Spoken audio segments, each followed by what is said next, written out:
This video will continue with page 14 of tutorial B. We will create the hours worked table. Notice we still have the employee and wage data tables. Go to Create tab, go to Table Design. It will give us a new blank table, just as before. Our first field is again employee ID. It will also data type of text, and as before it will be a field length of 25.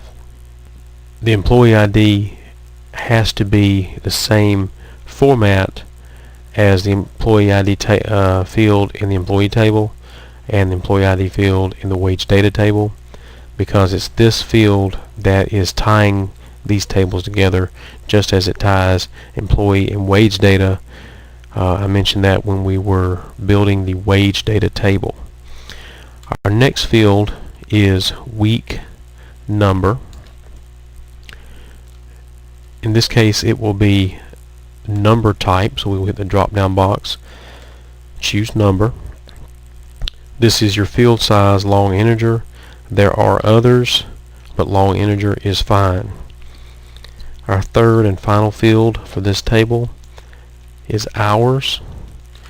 It too will be number type, and long integer is also fine for it. Now you need a primary key. Employee ID cannot be the primary key this time, because a single employee could work multiple weeks. If an employee works 45 weeks of the year, they will have 45 records in this table, and all of them will have the same employee ID number. So you cannot uniquely identify a record in this table. Week number also cannot uniquely identify a record in this table, because multiple employees can work during the same week number.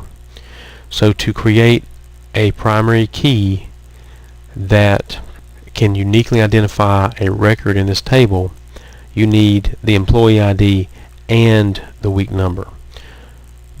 That way, if an employee has worked 45 weeks of the year, you will look them up by employee ID and then the week number, because they will only have one record for any given week. So to do this, click on the gray box to the left of employee ID, which will highlight the employee ID field row. Hold the control key with your finger while clicking on the gray box to the left of week number field. Notice that the gray boxes to the left are both selected. Then choose the primary key button, and you will see the primary key symbol, the key symbol show up for each field. This means that these two fields will work together as the primary key. You don't have two primary keys, you have one primary key that is made of two fields. Then to save it, we can either go through the file menu, as I believe I showed you in the previous video, or we can just exit and depend on Access to ask us if we want to make changes. We'll say yes.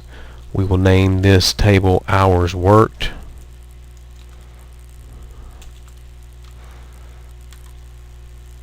And our table is complete, minus the data.